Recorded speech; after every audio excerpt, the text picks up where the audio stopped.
Hey guys, welcome back to the channel, or if you're new, welcome. We're gonna get back with more Amber content. She's finally uploaded. We're done with the Q&As for now. We'll get back with them sooner or later, but we will get the two videos out of the way and then get back to the Q&As and with more foodie content. But let's get straight into the video, shall we? Hey guys, welcome to a new video. So, I've been gone for a minute. I needed a break. It was a much needed break. And honestly, I feel like I can continue this break, but so many of you are like, we miss you.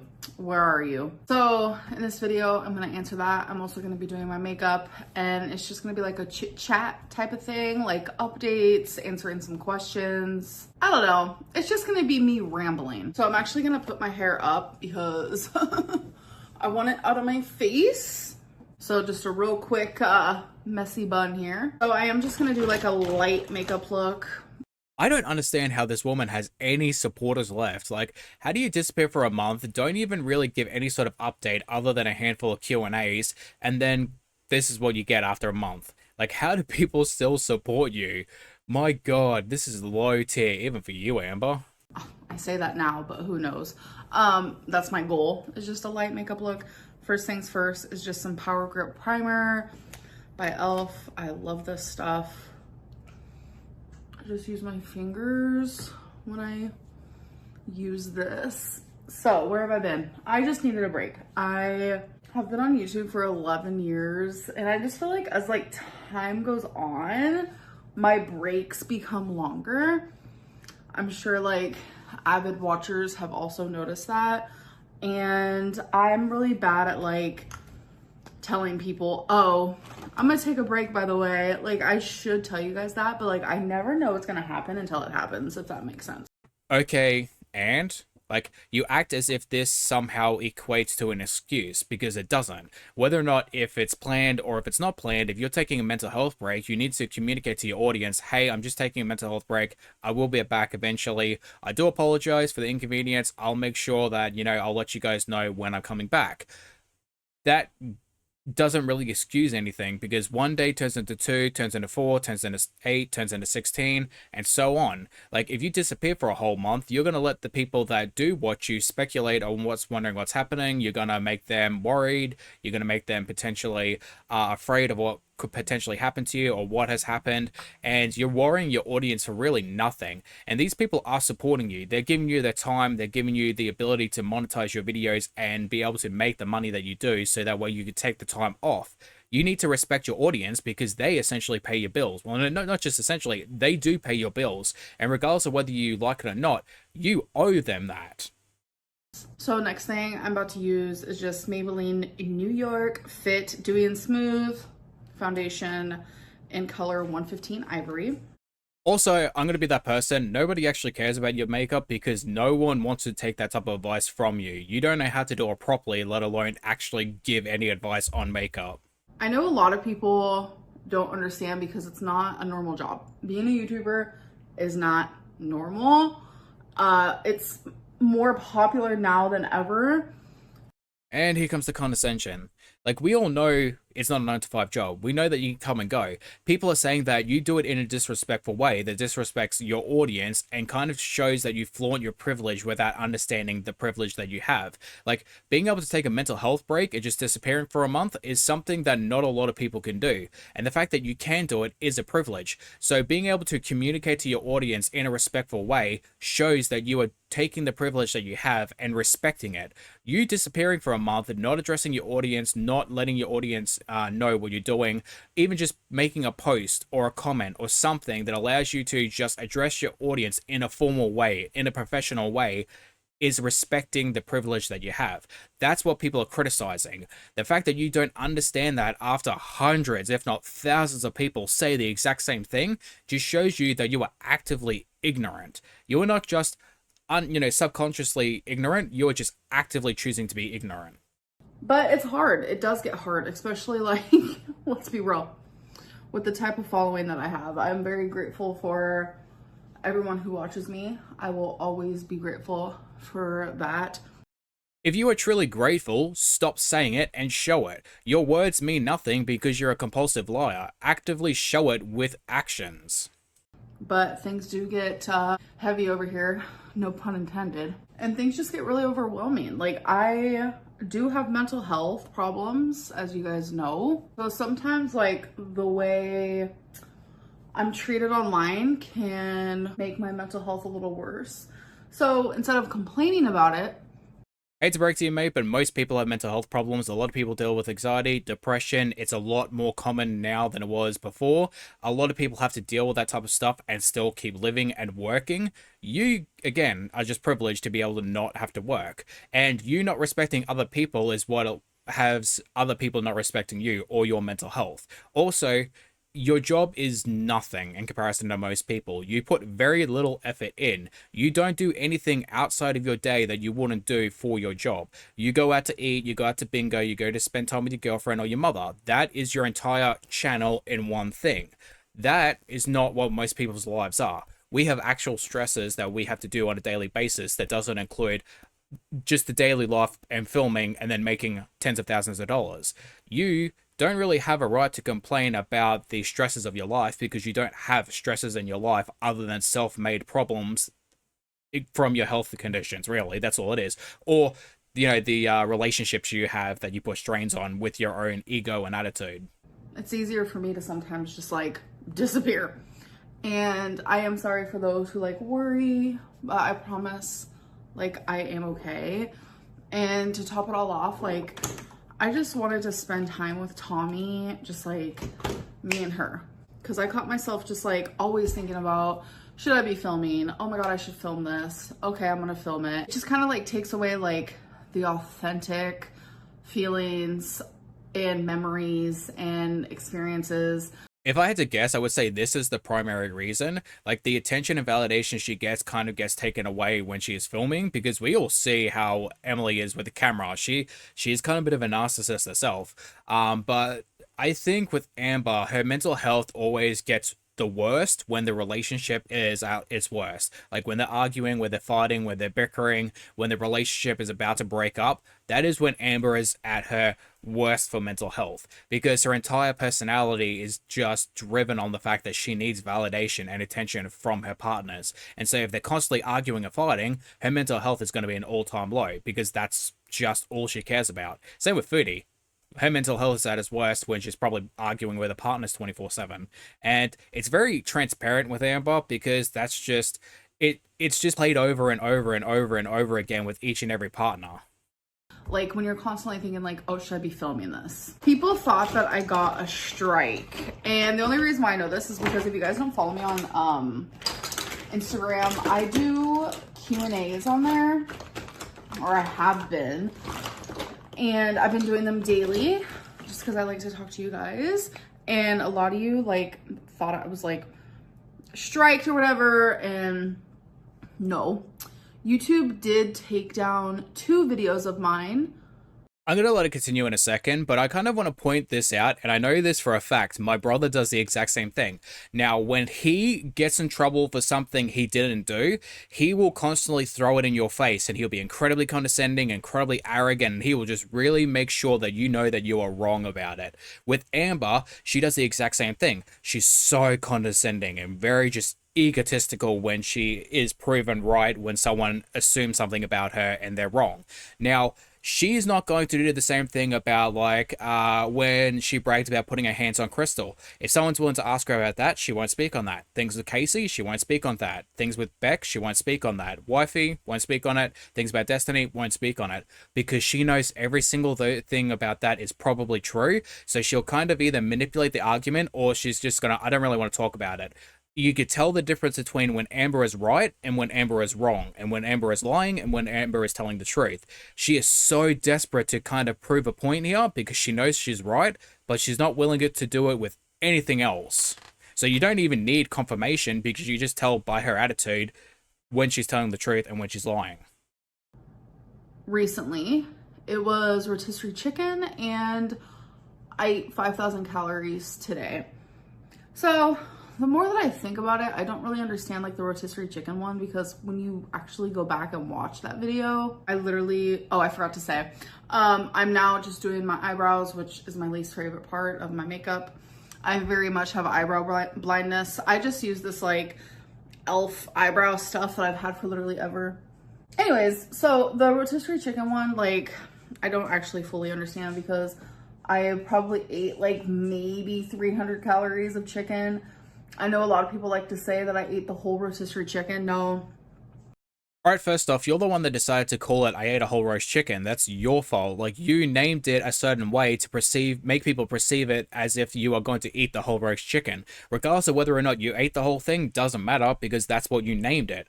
Secondly, it is considered to be self-harm because you, as a person, are the one choosing to eat to the point where you are morbidly obese, to the point where you may potentially lose your life. Like, that is probably going to be the reason in which you lose your life, because you're morbidly obese.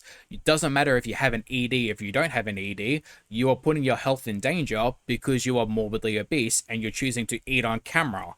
That proves that you don't understand basic nuance. My God, girl, get help. Nope. Didn't happen, but there are other mukbangers out there who definitely have, and their videos are still up. But again, it really comes down to nuance. You said that you had an ED, and then on top of that, you decide to engage in behaviors that exacerbate your ED. They're going to perceive that as self-harm. You are nearly 600 pounds, so you can't really complain for people seeing it as self-harm. And a lot of people who are morbidly obese who do mukbangs do get checked and criticized a lot. They may not get demonetized, they may not get their videos taken down, but they do get heavily criticized for their actions. And the people that aren't morbidly obese, who are physically active and physically healthy, they will consume a lot of calories in that one time period, but then they won't eat beforehand and they won't eat after for 2 or 3 days. So the calories that they do consume is to kind of stretch out over the next couple days before and after to really allow them to burn it off. It's not something they do actively every single day. I'm not gonna appeal it. I'm not gonna argue with YouTube. It is what it is. Like, I genuinely don't fully care, but I do understand like the 5,000 calorie one. Like, as someone who is morbidly obese, like, I should not really be posting that online, so I definitely get it. But I do think, so like discrimination, because I've seen the topic of discrimination come up. If YouTube wants to take down my I ate some rotisserie chicken, they should probably take down everyone else's. I don't know. I'm not gonna fight with them about it. It is what it is. But like, how it happened. Amber, you can piss off because it is not discrimination. And no one said it was discrimination. You choose to actively say it's discrimination and place that on other people. It is not discrimination because it is not about your gender. It is not about your sexuality. It is not about your disabilities or mental health or anything like that. It is the fact that you choose to be morbidly obese and eat food on camera. That is the context. There is context to the situation, which is 600-pound morbidly obese woman with ED eats on camera for money and views. It's kind of like a long story, but here's the short version. So I had a journalist from NBC actually contact me, and they were like, I want to do an interview with you because we're kind of talking about like the Nikocado thing, and then it got me into like Gurl world, and I want to talk about Gurl world. I want to interview you and understand like how it feels like to have all these reaction channels talk about you all the time, and online bullying and fat phobia and all of that. And I was just like, oh gosh, because I've been asked to do things like this like a lot, and I never do it. This eyebrow looks darker because the sun is more so on this side of my face, so if I block it, it looks even. So I just wanted to let everyone know. It's definitely annoying, not gonna lie. Next I'm gonna do is my eyeliner, and everyone always asks what eyeliner to use. I use e.l.f. liquid eyeliner in jet black. So anyways, I always like say no to like collaborations, interviews, sponsors. Like, I don't know why. I get kind of like anxious a little bit, like thinking about doing any of these things. It's because you can't control the narrative, because when editing is out of your control, then you're not able to control the narrative, so therefore you get anxious because you know you're going to look bad because people are going to say it for what it really is. They don't have to take you out of context to make you look bad, they just have to provide the context and people are going to see it for what it is. But the journalist was like, you know, I talked to a reaction channel and they actually did the interview with me, and immediately in my head I was like, oh, I know it's Zachary Michael, because I feel like he is like the most popular, and he's not like downright mean. There's a lot of reaction channels who are like very fat phobic, fat shaming, like just mean. And Zachary's like not like that. Like I've had my moments where I really strongly dislike him. And that's normally during a time where like I'm going through something and like he doesn't believe that I'm going through it, or he thinks that I lied about something and he's taking like his audience aside. Like usually it's something like that, which is like totally normal, especially someone with BPD. Like we have a fear of rejection, hardcore. And when people don't believe me, when it's something like serious that I've talked about, for me, it feels like rejection. So it makes sense why sometimes I really strongly dislike Zachary Michael. Okay, so the question is, why don't people trust you? There has to be a reason why a bunch of people don't trust you for the things that you say and do. Is it because that they don't believe you and it's because of fat phobia? Or is it because you're a compulsive liar who has had so many times in which you've been criticized for lying that people see a pattern and now just don't believe anything you say? But it is what it is. People can believe what they want. I've really truly come to the terms where it's like nothing I say or do will ever change someone's opinion of me. So I'm just gonna be me, and that's that. Anyways, I knew the journalist was talking about Zachary Michael. Like she didn't straight up say that, but like I knew it. And then Zachary Michael later on confirmed that yes, it is him who actually was interviewed by the journalist. And I guess the journalist contacted YouTube and was talking about my YouTube channel. And so then it made YouTube more aware of me and who I am.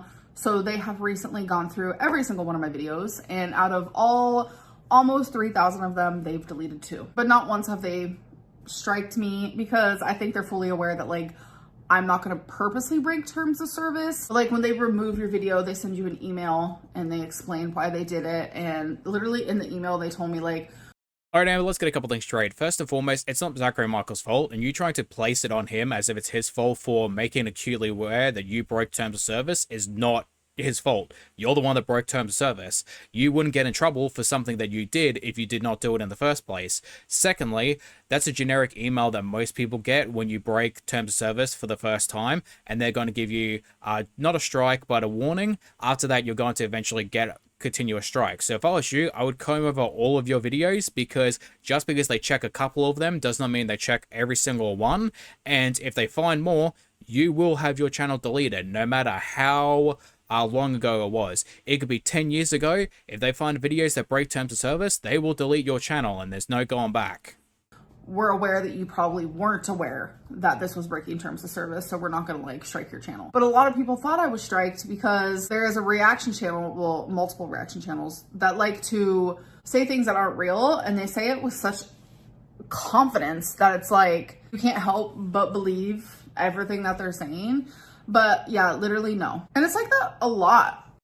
Me personally, I don't agree with misinformation, and I don't try to really say that. If I'm providing my assumption or opinion on something, I will say that it's an opinion or an assumption, and most reaction channels do the same. So there is a difference between misinformation and just an assumption or an opinion, and we really should just highlight the fact, the difference between those two, which is what most reaction channels do. We will provide context and then give our opinion on the context. We don't go, this is what happens 100% for sure. Now, that some channels may do that, and I personally don't agree with that, and they should be held accountable if they do spread misinformation, but we're going to really try and provide our opinion and say that it's an opinion.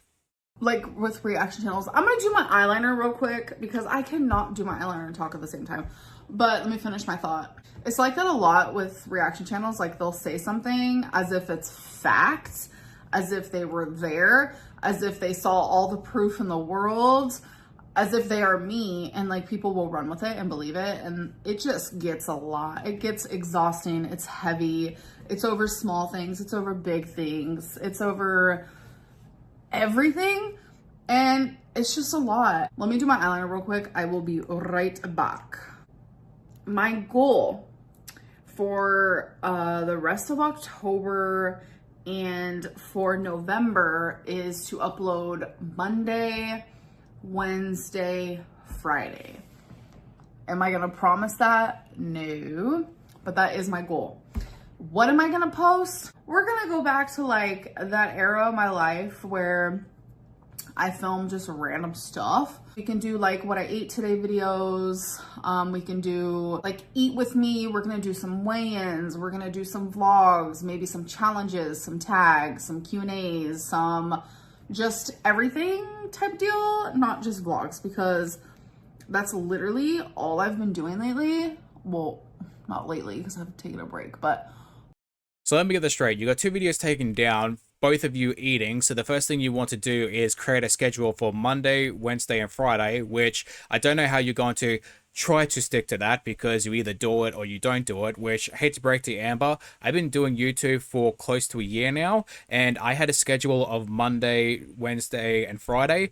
Done that the whole year, have not missed a single video upload. Also, in fact, I also do Saturdays and Sundays for live streaming and releasing videos for that too. So I do more than I said I was going to do. Don't know how you can't do that. I also do these videos as well, which I've been doing for a couple months, so that's even more work for me. Don't know how someone who's been doing YouTube for nearly 11 years can't do the same amount of effort that I can, but sure. But back to that, why would you want to make more content that is probably going to get your channel deleted? And the weigh-ins, the food vlogs, and all of that is not really a good idea unless you are very strict with your diet, because otherwise they will get taken down and you will get striked. Also, weird that you want to kind of bring that stuff back now, since you dating your girlfriend, who on the record again, you don't want to create that type of content because you know the feeder community is getting on board with you. Literally all I've been doing has been vlogs, like when filming. So we're gonna switch her up and we're gonna do other stuff. And this video is like literally just for me to like say where I've been, to let you guys know that I am coming back. By the way, a lot of people are asking, I mean, a lot of people have always asked because I love glitter. I'm usually using the glitter. Amber, we just don't goddamn care about the makeup. Like, seriously, it's the same look over and over again. We just don't care. So yeah, rest of October, November, just random, Rarity walking by, just random videos, Monday, Wednesday, Friday. And the reason why I don't say December is because December is different. Like, that's Vlogmas. I don't know if I'm doing Vlogmas. I did not do it last year. Okay, so if December is different, are you or are you not going to do Vlogmas? Like, it's either yes or no. If it's a no, then continue doing the same thing for Monday, Wednesday, and Friday. Like, you don't need to change. If you're not going to change anything, stick with the same schedule. Also, we all know that she failed anyway. Like, Amber says schedule and then immediately does one upload and then fails like after that. Or she does a whole week and then fails after that. Like, it's just the same goddamn song and dance with her. She can't even do the bare minimum of her own work. And it's crazy because what else do you do throughout your day? Like, Emily has to go to work. She has to make money to support herself and her child and her own home. What do you do throughout the day? Do you just like sleep? Do you just like eat? Do you just like lay there and scroll TikTok all day? Because you have to do something. The year before I did do it and I was fully successful. But like, every era of my life is so different. It's like, will Vlogmas fit in this era? Question mark, question mark, question mark. I don't know. I don't have an answer for that. If right now, today was December 1st, and I had to do Vlogmas, I wouldn't be able to do it. I wouldn't. But, we'll see. Like, genuinely, we will see. Oh, she just poked her eye, folks. She just poked her eye. Not gonna lie. I was gonna take, what was that laugh? I was gonna take down my hair, but I'm living for this messy bun. I'm actually living for it. The only thing I can fix, let's fix this guy right here. Let's tuck him in. He thinks he's the life of the party. Okay, that looks good. Sometimes you just like need your hair up in a pony. Like, my hair is so much, which I love my hair, so don't get me wrong. You know, I've done 2 videos already, and this is my 3rd one today, and I've done it in a span of like 2.5 hours, I think. Yeah, it's been about 2.5 hours. I'm losing the will to live. Like, listening to this woman talk about stupid shit and just the same repeated things over and over again, I'm losing the will to live right now. Like, I've done so many just eye rolls, and I've actually made 2 coffees. Like, I'm willing to do anything to finish this goddamn video. It's that goddamn boring. Like, I feel sorry for our subscribers that genuinely like her, because you got 1 month of nothing except for a couple of just Q&As, and this is what you get. Like, this is your big thank you for waiting. Like, dude, how can you take that level of disrespect? Alright guys, I'm going to cut the video here. It is literally just 4 or 5 minutes of her going on about hair products. We're just going to leave this in. It's going to be just sped up, so that way I can just talk over. Do my usual outro of thanking you guys for watching the video. I hope you guys enjoyed it, as always. Leave a like, comment, subscribe. Let me know how I'm doing, all the good stuff. Let me know if you want me to react to something specific. We will go back to the retros once I finish all of the videos and caught up with everything. I know I've said that a bunch of times now. I do apologize. I will eventually get to it. I will get back with the Q&As, and hopefully I get to you guys in the next video as well. Bye bye.